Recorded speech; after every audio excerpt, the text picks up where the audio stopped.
Hello friends, कैसे हो? GK 2020 YouTube channel में आप सभी दोस्तों का हार्दिक स्वागत है।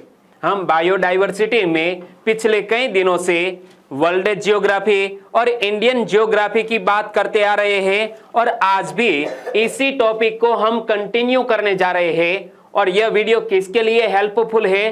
तो जो स्टूडेंट्स क्लास 1-2 के एग्जामिनेशन की प्रिपरेशन कर रहे हैं और आपके सिलेबस में यदि इंडियन ज्योग्राफी है तो हमारे इस वीडियो से आपको निश्चित तौर ही मदद मिलेगी, क्योंकि आज के इस वीडियो में हम रामसर कन्वेंशन की बात करने वाले हैं, भारत के प्रमुख वेटलैंड क्षेत्र की बात करने वाले हैं। तो वीडियो में आप लास्ट तक बने रहिए।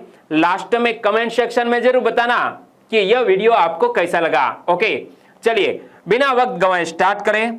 तो आज का हमारा टॉपिक है रामसर कन्वेंशन। क्या? The Ramsar convention. और हमारे भारत देश में कौन कौन से महत्वपूर्ण वेटलैंड क्षेत्र है वो सभी लिस्ट की बात इस वीडियो में हम करने वाले हैं। ओके, और बीच में मैं आपसे क्वेश्चन भी पूछूंगा जिसका आंसर आपको गैस करना है कि सही आंसर क्या बनेगा। जो इंफॉर्मेशन मैं आपको बता रहा हूं उनको ही बेस बनाते हुए हमने यह क्वेश्चन तैयार किए होंगे। ओके, तो कैस्पियन सागर के तट पर स्थित रामसर नगर में 1971 में एक सम्मेलन वेटलैंड के संबंध में आयोजित किया गया था।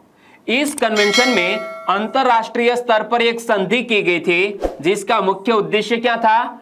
वेटलैंड के पारितंत्रों को संरक्षण प्रदान करना था। और यह कन्वेंशन संयुक्त राष्ट्र संघ के मल्टीलेटरल एनवायरमेंट एग्रीमेंट अंतर्गत आती है। सबसे पहले तो हमें यह पता होना चाहिए कि यह रामसर सिटी किस देश में स्थित है? ईरान। कौन से देश में? ईरान देश में। तो कैस्पियन सागर के तट पर स्थित रामसर नगर में 1971 में एक सम्मेलन वेटलैंड के संबंध में आयोजित किया गया था। इस कन्वेंशन में अंतरराष्ट्रीय स्तर पर एक संधि की गई थी जिसका मुख्य उद्देश्य वेटलैंड के पारितंत्रों को संरक्षण प्रदान करना था। और यह कन्वेंशन संयुक्त राष्ट्र संघ के मल्टीलेटरल एनवायरमेंट एग्रीमेंट के अंतर्गत आती है। चलिए आंसर बताइए। रामसर शहर किस देश में स्थित है? रामसर शहर किस देश का एक महत्वपूर्ण नगर है? यह ईरान देश का एक महत्वपूर्ण नगर है। सही आंसर है ऑप्शन ए। दूसरा क्वेश्चन, रामसर कन्वेंशन कब आयोजित किया गया था? रामसर कन्वेंशन कब आयोजित किया गया था? 1971। तो सही आंसर बनेगा ऑप्शन सी। और केवल ऐसी जल आर्द्र अथवा जलमग्न भूमि को अंतरराष्ट्रीय स्तर का वेटलैंड घोषित किया जा सकता है जिसमें संकटमय तथा विरल जीव जातियों का प्राकृतिक निवास स्थान हो तथा 20,000 या उससे अधिक पक्षी उसमें वास करने के लिए आते हो। दोस्तों, किसी भी क्षेत्र को रामसर साइट क्यों घोषित किया जा सकता है, उनके लिए मापदंड क्या है? तो पहले मापदंड यह कि यह जलमग्न भूमि को अंतरराष्ट्रीय स्तर का वेटलैंड घोषित किया जा सकता है जिसमें संकटमय तथा विरल जीव जातियों का प्राकृतिक निवास स्थान हो तथा 20,000 या उससे अधिक पक्षी उसमें वास करने के लिए आते हो। ऐसे घोषित वेटलैंड को वित्तीय एवं तकनीकी सहायता संरक्षण प्रदान करने के लिए यूनेस्को से मदद ली जा सकती है। किसी भी क्षेत्र को यदि वेटलैंड क्षेत्र घोषित किया जाता है, रामसर साइट घोषित किया जाता है, तो यूनेस्को के द्वारा वित्त पोषित भी किया जा सकता है, वित्त पोषण भी मिलता है। और विश्व आर्द्र भूमि दिवस प्रति वर्ष 2 फरवरी को मनाया जाता है। क्या? विश्व आर्द्र भूमि दिवस, वर्ल्ड वेटलैंड डे, प्रति वर्ष 2 फरवरी को मनाया जाता है। इसमें अनुबंधित साझेदारी यानी कि कितने देश शामिल हैं? 163 देश है। तो आपने इस पेज में से कौन कौन से महत्वपूर्ण फैक्ट याद रख लिए? एक तो वेटलैंड को वित्तीय एवं तकनीकी सहायता संरक्षण प्रदान करने के लिए यूनेस्को से मदद ली जा सकती है। विश्व आर्द्र भूमि दिवस प्रति वर्ष 2 फरवरी को मनाया जाता है। इसमें अनुबंधित साझेदारी 163 देश है। भारत में कुल वेटलैंड की संख्या 115 है। हमारे भारत देश में कितने वेटलैंड क्षेत्र है? 115 है, जो देश के विभिन्न भागों में स्थित है। भारत के कुछ प्रमुख वेटलैंड को यहां हम एक मानचित्र में या तो हम एक तालिका के जरिए समझेंगे कि हमारे भारत देश के किस राज्य में कौन सा वेटलैंड क्षेत्र स्थित है, तथा उनकी सूची हम एक तालिका में देखेंगे।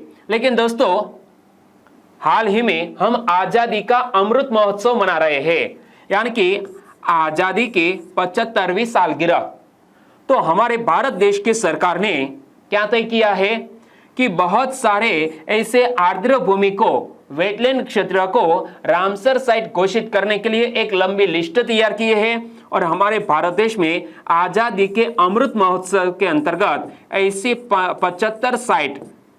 75 साइट घोषित करने को निर्णय लिया गया है। और हमने जो लिस्ट है वो अंतरराष्ट्रीय लेवल पर भेज भी दी है। आंसर बताइए, विश्व आर्द्र भूमि दिवस प्रति वर्ष कब मनाया जाता है? विश्व आर्द्र भूमि दिवस प्रति वर्ष मनाया जाता है 2 फरवरी को। कब? 2 फरवरी को वर्ल्ड वेटलैंड डे मनाया जाता है। भारत के प्रमुख आर्द्र भूमि क्षेत्र यानी कि मेजर वेटलैंड्स ऑफ इंडिया की बात करें तो यहां मैप के जरिए मैं आपको समझाना चाहूंगा कि कौन कौन से राज्य में कौन कौन से नाम से यह आर्द्र भूमि क्षेत्र अवस्थित है। तो हमारे गुजरात में यहां है नल सरोवर। नल सरोवर है क्या? एक बर्ड सेंचुरी है, एक पक्षी अभयारण्य है, वो भी वेटलैंड क्षेत्र में शामिल है। तो यहां पर है दोस्तों आंध्र प्रदेश। आंध्र प्रदेश का जो कोल्लेरू लेक है वो भी एक वेटलैंड क्षेत्र है। तो इसी तरह आपको यह मैप के जरिए या तो लिस्ट के जरिए समझ लेना चाहिए कि भारत देश के कौन से राज्य में कौन से नाम से यह प्रमुख वेटलैंड क्षेत्र अवस्थित है। ओके, आर्द्र भूमि क्षेत्र यहां जम्मू कश्मीर में है वुलर लेक, हाकेरा वेटलैंड। तो यहां पर दोस्तों हरियाणा में है पोंग डैम लेक। इसके अलावा यहां 2 और है। तो दोस्तों यहां पूरी सूची स्मॉल लेटर्स में लिखी गई है, इसीलिए मैं नहीं पढ़ पाऊंगा, लेकिन आगे के वीडियो में हम देखेंगे कि यह वेटलैंड का नाम क्या है, यह वेटलैंड किस राज्य में स्थित है, और यह वेटलैंड को रामसर साइट कब घोषित किया गया, और इसका क्षेत्रफल कितने किलोमीटर है। ओके, तो सबसे पहले बात करते हैं अष्टमुडी वेटलैंड की। इमेज में आप देख सकते हैं अष्टमुडी वेटलैंड किस राज्य में स्थित है? केरल राज्य में। और अष्टमुडी वेटलैंड को 19 अगस्त 2002 को यह वेटलैंड क्षेत्र घोषित किया गया, जो कितने किलोमीटर क्षेत्रफल में फैला हुआ है? 614 किलोमीटर वर्ग 614 वर्ग किलोमीटर क्षेत्र में यह अष्टमुडी वेटलैंड फैला हुआ है। दूसरा वेटलैंड है भीतरकनिका मैंग्रोव। क्या? यह भीतरकनिका, इमेज में आप देख सकते हैं भीतरकनिका ओडिशा राज्य में अवस्थित है। इसे भी 19 अगस्त 2002 को घोषित किया गया, और यह भीतरकनिका 650 वर्ग किलोमीटर क्षेत्र में फैला हुआ है। तीसरा है भोज वेटलैंड। इमेज में आप देख सकते हैं भोज वेटलैंड मध्य प्रदेश राज्य में अवस्थित है। इसे भी 19 अगस्त 2002 को घोषित किया गया, और जो सिर्फ 32 वर्ग किलोमीटर क्षेत्र में फैला हुआ है। दोस्तों यदि वर्ष याद नहीं रखेंगे तो चलेगा, कितने वर्ग किलोमीटर में फैला हुआ है यह याद नहीं रखेंगे तो भी चलेगा, लेकिन यह याद रख लेना चाहिए कि सबसे बड़ा वेटलैंड क्षेत्र कौन सा है, वो याद रख लेना चाहिए। ओके, तीनों को एक बार फिर से देख लेते हैं। अष्टमुडी वेटलैंड केरल में, भीतरकनिका मैंग्रोव ओडिशा में, भोज वेटलैंड मध्य प्रदेश में, और चौथा वेटलैंड है चंद्रताल वेटलैंड। इमेज में आप देख सकते हैं यह चंद्रताल वेटलैंड हिमाचल प्रदेश में अवस्थित है। इसे 8 नवंबर 2005 को वेटलैंड क्षेत्र घोषित किया गया। कितने वर्ग किलोमीटर में फैला हुआ है? 49 वर्ग किलोमीटर में। चलिए, जो इंफॉर्मेशन मैंने आपको बताई उनको बेस बनाते हुए पहला क्वेश्चन, अष्टमुडी वेटलैंड भारत के किस राज्य में अवस्थित है? बताइए, यह अष्टमुडी वेटलैंड भारत के किस राज्य में अवस्थित है? केरल, ओके। मध्य प्रदेश में भोज भोज नामक आया था ना, ओके। ओडिशा में भीतरकनिका, राइट। तो हिमाचल प्रदेश में कौन सा आया था बताइए? हिमाचल प्रदेश में जो आया था नाम याद है तो नीचे कमेंट सेक्शन में जरूर लिखिएगा, ओके। आगे बात करें तो चिल्का झील, इमेज आप देख सकते हैं। चिल्का झील तो कि ओडिशा राज्य की एक खारे पानी की झील है और वो भी एक वेटलैंड क्षेत्र है जिसे 8 नवंबर 2005 को घोषित किया गया। कितने वर्ग किलोमीटर क्षेत्र में फैला हुआ है? 11,000 नहीं बल्कि 1165 वर्ग किलोमीटर क्षेत्र में फैला हुआ है और हमारे भारत देश का दूसरा नंबर का सबसे बड़ा यह वेटलैंड क्षेत्र है। कौन सा? यह चिल्का झील। दीपोर बिल, नाम क्या है? दीपोर बिल। यह दीपोर बिल वेटलैंड असम राज्य में अवस्थित है जिसे 19 अगस्त 2002 को वेटलैंड क्षेत्र घोषित किया गया और यह सिर्फ 40 वर्ग किलोमीटर क्षेत्र में फैला हुआ है। तो याद रख लिया, दीपोर बिल किस राज्य में? असम राज्य में। लेकिन दोस्तों चिल्का झील है तो ओडिशा राज्य। Well done. पूर्वी कोलकाता वेटलैंड, दोस्तों कोलकाता से ही पता चल जाता है कि यह वेटलैंड किस राज्य में अवस्थित है, क्योंकि कोलकाता वेस्ट बंगाल की कैपिटल का नाम है और यह पूर्वी कोलकाता वेटलैंड उसे भी 19 अगस्त 2002 को वेटलैंड घोषित किया गया और यह 125 वर्ग किलोमीटर क्षेत्र में फैला हुआ है। याद रख लिया। आगे नाम है हरिके झील। वेटलैंड का नाम क्या है? हरिके झील, इमेज में आप देख सकते हैं। और यह हरिके झील पंजाब राज्य में अवस्थित है। इसे 23 मार्च 1990 को वेटलैंड घोषित किया गया और यह सिर्फ 41 वर्ग किलोमीटर क्षेत्रफल में फैला हुआ। याद रख लिया, हरिके झील पंजाब राज्य, 23 मार्च 1990 को वेटलैंड घोषित किया गया और यह 41 वर्ग किलोमीटर क्षेत्र में फैला हुआ। हॉकेरा वेटलैंड, नाम क्या है? हॉकेरा वेटलैंड यह जम्मू एवं कश्मीर, जो कि वर्तमान में हमारा यह संघ शासित प्रदेश है, तो जम्मू कश्मीर का हॉकेरा वेटलैंड जिसे 8 नवंबर 2005 को वेटलैंड घोषित किया गया, जो सिर्फ 14 वर्ग किलोमीटर क्षेत्र में फैला हुआ है। यहां से कंफ्यूजन हो गई। हरिके झील आए तो पंजाब राज्य, लेकिन हॉकेरा वेटलैंड आए तो जम्मू एवं कश्मीर संघ शासित प्रदेश। लेकिन यह कंजली वेटलैंड, कौन सा नाम है? कंजली वेटलैंड, यह भी पंजाब राज्य में अवस्थित है। इसे 22 जनवरी 2002 को वेटलैंड घोषित किया गया और 29 वर्ग किलोमीटर क्षेत्रफल में फैला हुआ। तो पंजाब में दो आए, एक क्या नाम आया था? हरिके, पंजाब के हरिके झील, और दूसरा आया कंजली वेटलैंड, दोनों पंजाब राज्य में। आंसर बताइए, पंजाब राज्य में कौन सा वेटलैंड अवस्थित है? बताइए, यह पंजाब राज्य में कौन सा वेटलैंड अवस्थित है? Confusion clear? एक तो कंजली वेटलैंड भी है, दूसरी बात हरिके झील भी है। यह दोनों वेटलैंड किस राज्य में अवस्थित है? पंजाब राज्य में। तो हमारा सही आंसर बनेगा ए और सी दोनों। आपका आंसर सही हुआ या गलत? सही हुआ, ओके। आगे नाम है केवलादेव वेटलैंड।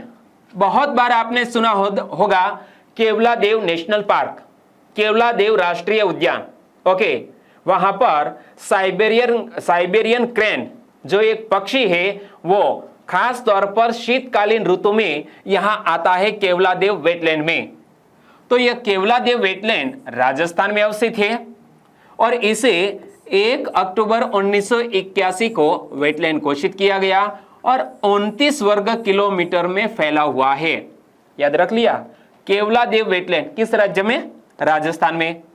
तो कोल्लेरू झील, ये देखो बहुत बड़ी झील है। कोल्लेरू झील किस राज्य में अवस्थित है? आंध्र प्रदेश राज्य में। और कोल्लेरू झील को 19 अगस्त 2002 को वेटलैंड घोषित किया गया और यह कोल्लेरू झील 901 वर्ग किलोमीटर क्षेत्र में फैली हुई है। कितना बड़ा क्षेत्रफल?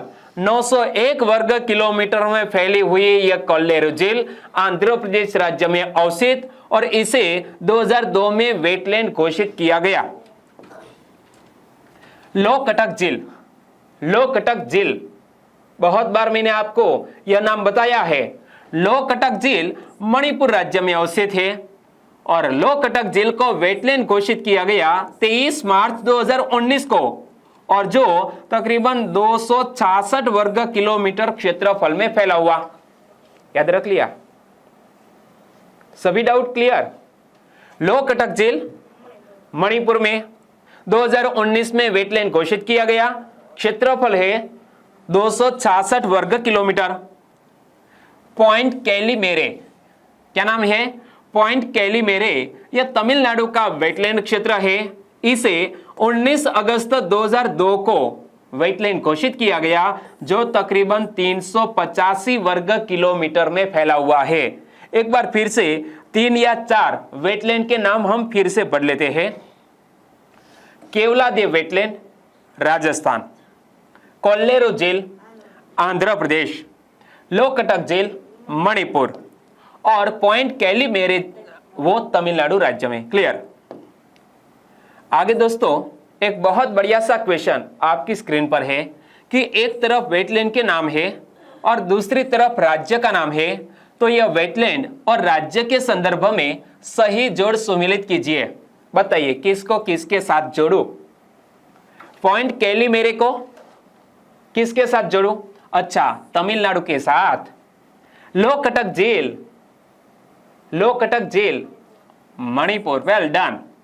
कोल्लेरू झील आंध्र प्रदेश और केवलादेव राष्ट्रीय उद्यान राजस्थान, चारों के चार सही आपने जोड़े, वेरी गुड। आगे बात करें तो पोंग डैम जलाशय, कौन सा नाम है? पोंग डैम जलाशय, यह वेटलैंड हिमाचल प्रदेश में अवस्थित।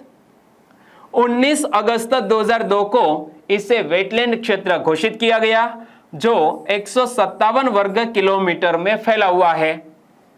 पोंग डैम जलाशय हिमाचल प्रदेश में 19 अगस्त 2002 को वेटलैंड क्षेत्र घोषित किया गया, 157 वर्ग किलोमीटर में फैला हुआ है। तो रेणुका वेटलैंड यह भी हिमाचल प्रदेश में, यह कौन सा नाम आया था? पोंग डैम जलाशय हिमाचल प्रदेश में, रेणुका वेटलैंड यह भी हिमाचल प्रदेश में। और 8 नवंबर 2005 को वेटलैंड क्षेत्र घोषित किया गया जिसका क्षेत्रफल कितना है? सिर्फ 2 वर्ग किलोमीटर। क्या? यह सिर्फ 2 वर्ग किलोमीटर में फैला हुआ है रेणुका वेटलैंड जो हिमाचल प्रदेश में अवस्थित है। दोनों के दोनों नाम याद रख लिए, पोंग डैम जलाशय, रेणुका वेटलैंड, दोनों हिमाचल प्रदेश में। और रोपड़, रोपड़ आपने यह नाम तो सुना होगा, कहां पर? आपने यदि हमारी सिंधु घाटी सभ्यता के बारे में पढ़ा होगा तो सिंधु घाटी सभ्यता का एक स्थल है राजस्थान का रोपड़, और रोपड़ से कौन से अवशेष प्राप्त हुए हैं? याद नहीं है ना? तो दोस्तों उनसे जुड़े हुए 5 वीडियो हमारी GK 2020 चैनल पर अवेलेबल है, आपकी जरूरत के लिहाज से देख सकते हैं। मैं कोई मना नहीं कर रहा, लेकिन दोस्तों हाई क्वालिटी वाले यह सिंधु घाटी सभ्यता के 5 या 6 वीडियो हमारे चैनल पर अवेलेबल है। प्लेलिस्ट में जाकर हिस्ट्री मेनू में यह सभी वीडियो आपको मिल जाएंगे।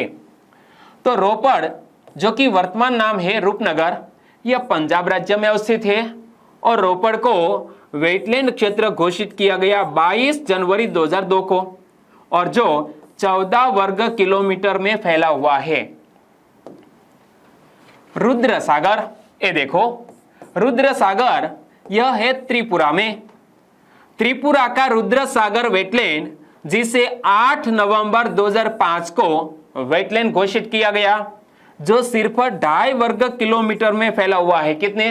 2.5 वर्ग किलोमीटर में फैला हुआ यह रुद्र सागर त्रिपुरा में अवस्थित है। सांभर झील एक खारे पानी की झील है, सांभर झील, और यह भी राजस्थान में। इनसे पहले राजस्थान में 2 नाम आए, याद है? रोपड़ यानी कि रूपनगर और दूसरा केवलादेव। क्लियर? तो सांभर झील राजस्थान में। सांभर झील को वेटलैंड घोषित किया गया 23 मार्च 1990 को और तकरीबन 240 वर्ग किलोमीटर में फैला हुआ है यह सांभर झील। चलिए आंसर बताइए। रुद्रसागर वेटलैंड किस राज्य में स्थित है?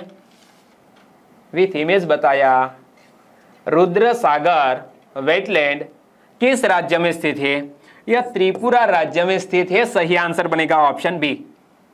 आगे बात करें तो सस्थमकोट्टा झील, क्या नाम है? सस्थमकोट्टा झील केरला राज्य में 19 अगस्त 2002 को इसे वेटलैंड घोषित किया गया, जो 4 वर्ग किलोमीटर में फैला हुआ है। नाम याद रखना है, सस्थमकोट्टा झील केरल राज्य में, और सिर्फ 4 वर्ग किलोमीटर में फैला हुआ यह वेटलैंड 19 अगस्त 2002 को घोषित किया गया है, सस्थमकोट्टा झील। वेटलैंड क्षेत्र में आगे बात करें तो सुरिनसर मानसर, यह दोनों जुड़वा बहन जैसी झीलें हैं। यह सुरिनसर मानसर वेटलैंड जम्मू एवं कश्मीर हमारे संघ शासित प्रदेश में अवस्थित है।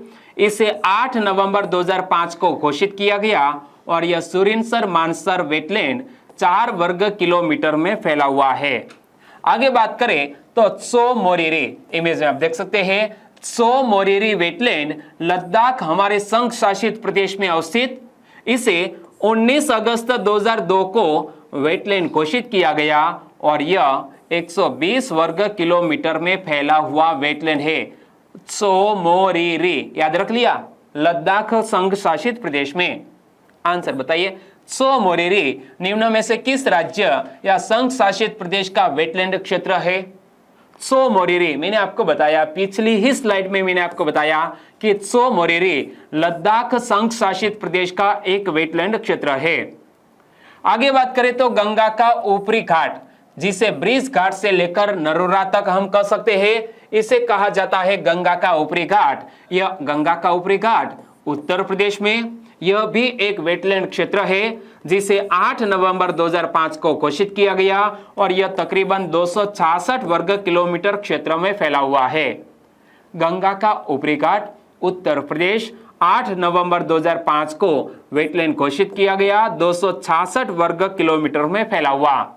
यह वेम्बनाड का क्षेत्रफल देखिए दोस्तों, यह 1512 वर्ग किलोमीटर क्षेत्र में फैला हुआ है। कितना?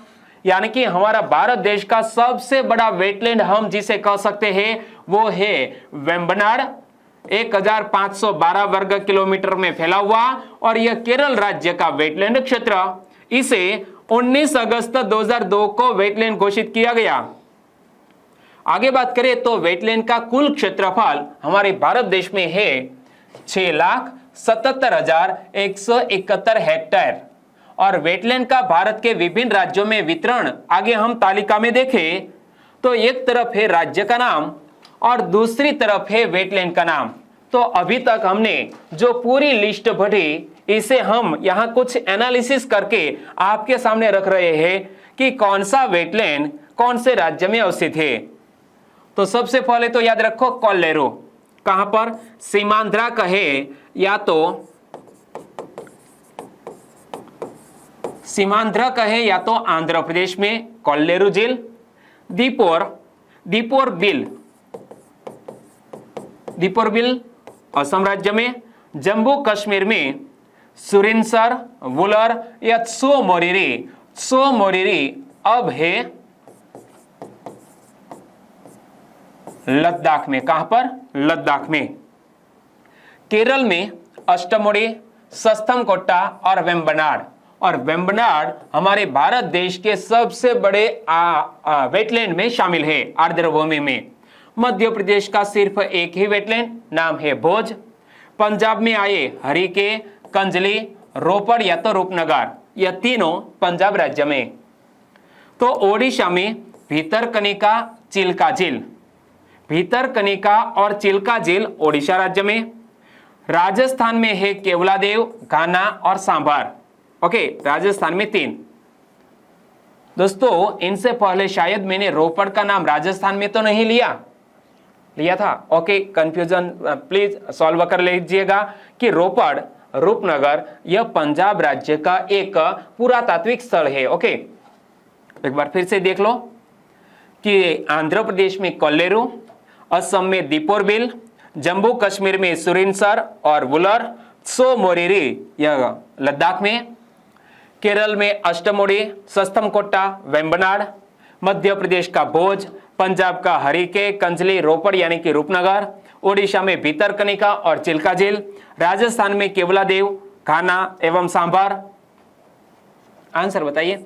भितरकनिका, चिल्का झील निम्न में से किस राज्य की आर्द्रभूमि है? भितरकनिका और चिल्का झील आंध्र प्रदेश की आर्द्रभूमि है। सही आंसर ऑप्शन ए।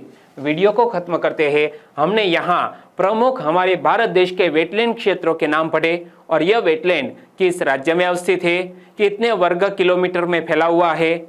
वीडियो वाकई में अच्छा लगा तो प्लीज वीडियो को लाइक करें और आपके दोस्तों को फेसबुक, व्हाट्सएप या टेलीग्राम के जरिए इस वीडियो की लिंक शेयर करना मत भूलिएगा।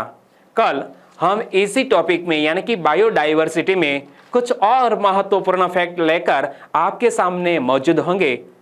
तो कल मिलेंगे। आपका दिन शुभ रहे। टेक केयर एंड जय हिंद।